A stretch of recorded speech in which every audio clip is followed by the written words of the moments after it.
कार्यक्रम।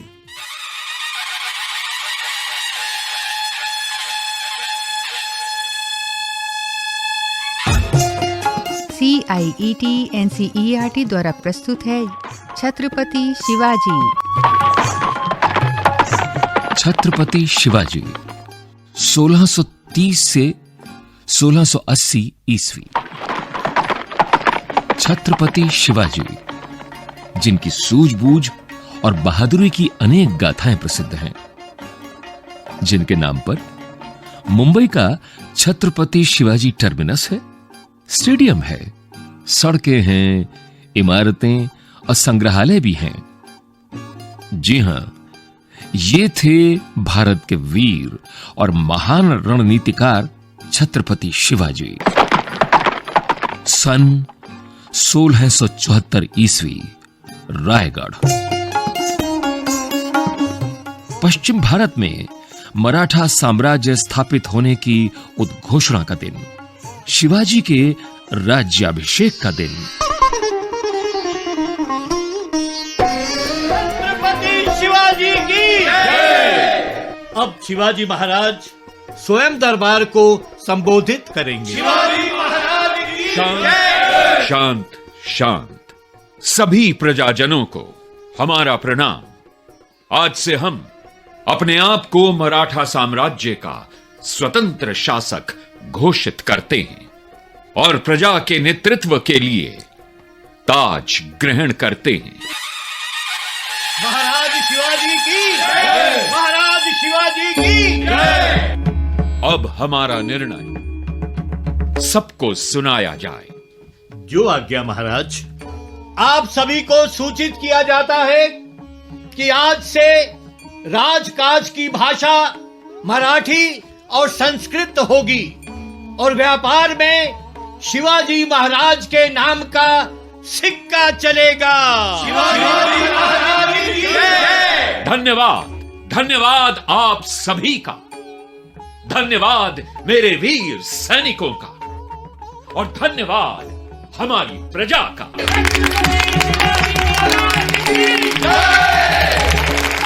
हमारी ये राज मुद्रा संस्कृत में लिखी हुई वो अष्टकोणीय मोहर है जिसका उपयोग पत्रों और सैन्य सामग्री पर किया जाता रहा है। मुझे आज भी याद है, पिताजी ने ये राज मुद्रा मुझे बचपन में ही प्रदान कर दी थी। ये तब की बात है जब पिताजी ने मां और मुझे पुणे की जागीर संभालने के लिए भेजा था।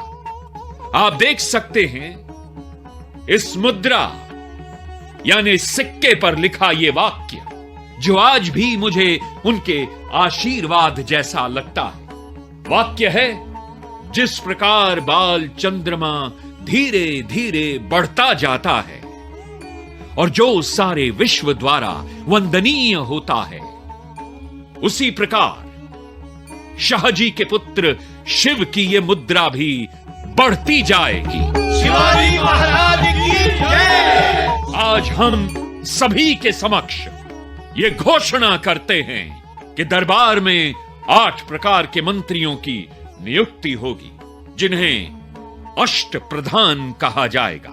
यानी ये 8 मंत्रियों की परिषद होगी जो हमारे प्रशासनिक मामलों में हमारी सहायता करेगी। इनके अतिरिक्त कुछ अन्य पद और भी हैं।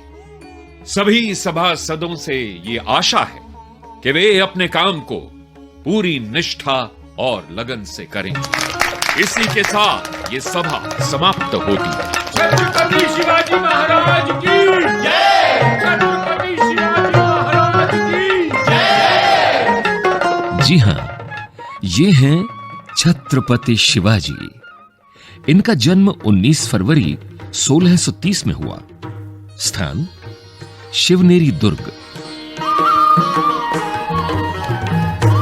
बालक शिवाजी किशोरावस्था तक आते आते तो वो राजनीति के हर पहलू को समझने लगे थे। एक दिन की बात है, राजमाता जीजाबाई ने महंत जी को बुलाया।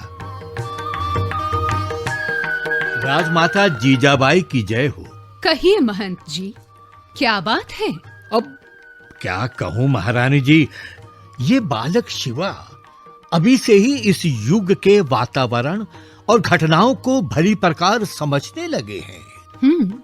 शासक वर्ग की करतूतों पर झल्लाते हैं, बेचैन हो उठते हैं। इनके मन में स्वाधीनता की लौ भड़क रही है। बल्कि मैं आपकी जानकारी के लिए बता दूं, राजकुमार शिवा ने कुछ स्वामी भक्त साथियों का संगठन भी किया है। महंत जी, आज से ही पंडित कोंडदेव जी को कहलवा दीजिए, शिवा को सभी कलाओं में माहिर करना है, चाहे राजनीति हो या युद्ध। हमारा पुत्र अब मातृभूमि का बेटा है। तुरंत शिवा की शिक्षा और युद्ध कला के प्रशिक्षण की तैयारी की जाए।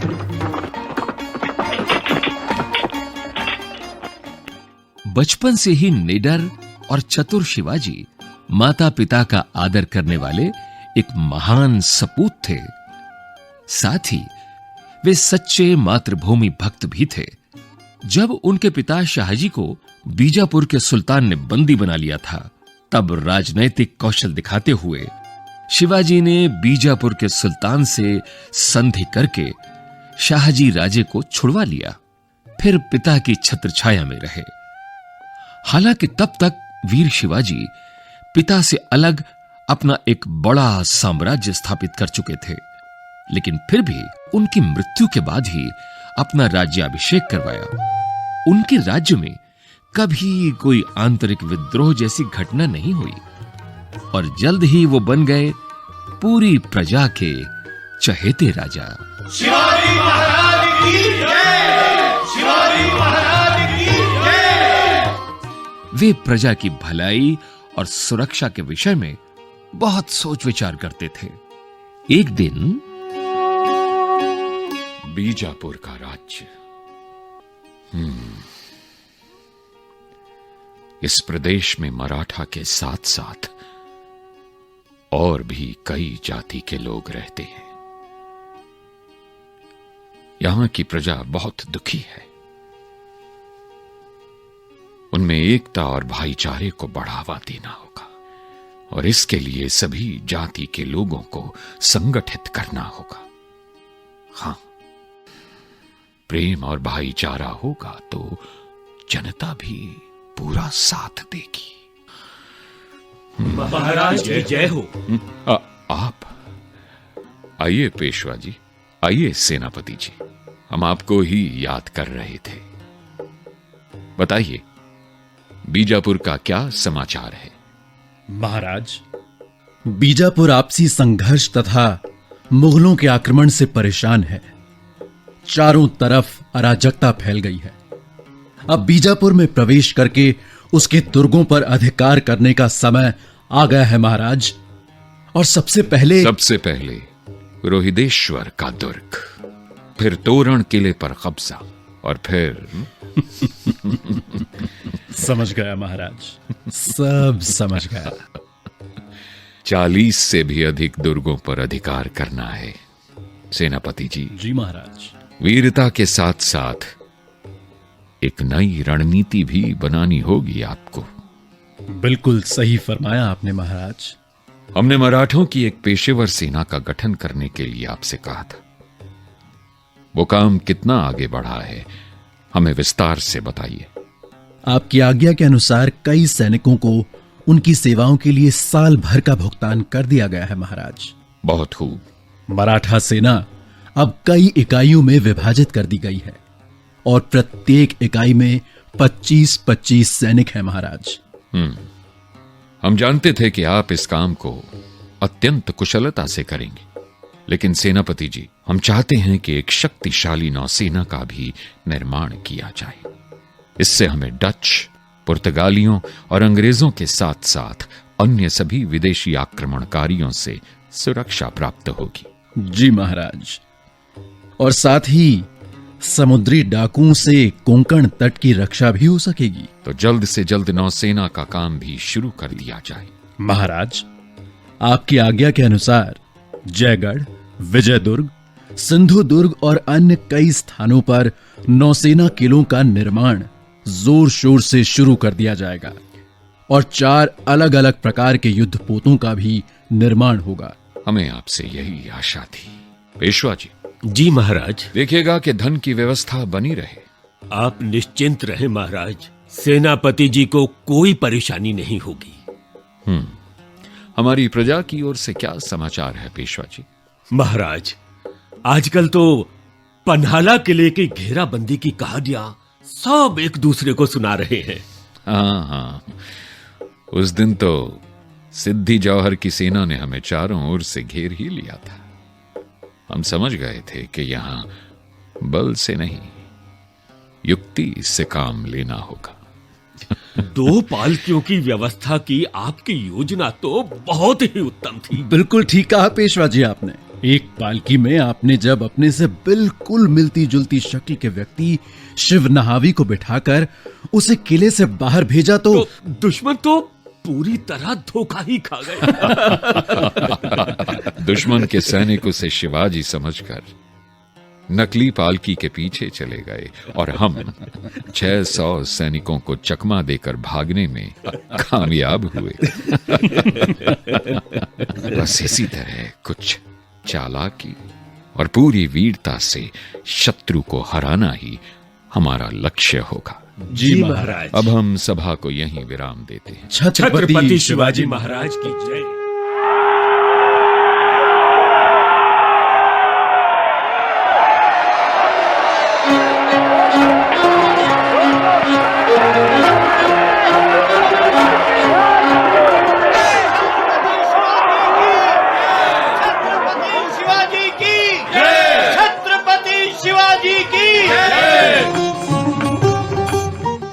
ऐसी बहुत सी घटनाएं हैं जो शिवाजी की सूझबूझ और बहादुरी की गाथा कहती हैं।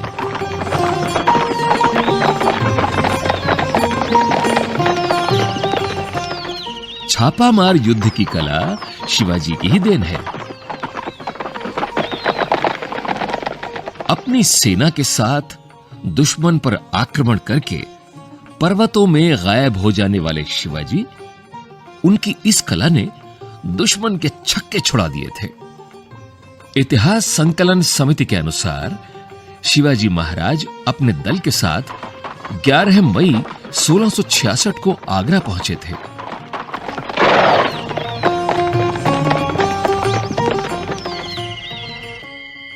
बारह मई 1666 को औरंगजेब ने उन्हें नजरबंद कर सिद्धि फौलाद खां की निगरानी में रखा। उनकी नजरबंदी के साथ साथ उन पर निगरानी रखने के लिए 1000 सैनिकों और तोपों की तैनाती भी कर दी गई। उन्हें जामा मस्जिद के निकट स्थित विट्ठल नाथ की हवेली ले जाने का आदेश हुआ, जहां उनकी हत्या कर देने की योजना थी। लेकिन 1000 सैनिकों की निगरानी को छकाते हुए वे चालाकी से फलों की टोकरी में बैठकर औरंगजेब की कैद से निकल गए।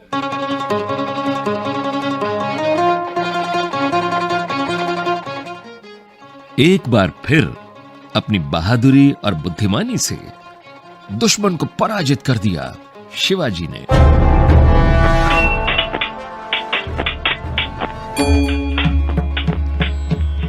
शिवाजी के विषय में जानने को इतना कुछ है जो हमें सदा प्रेरित करता रहेगा। उनका जीवन, उनका व्यक्तित्व ही कुछ ऐसा था कि हर भारतीय नतमस्तक हो जाता है। देश के सपूत वीर छत्रपति शिवाजी, आपको हमारा प्रणाम।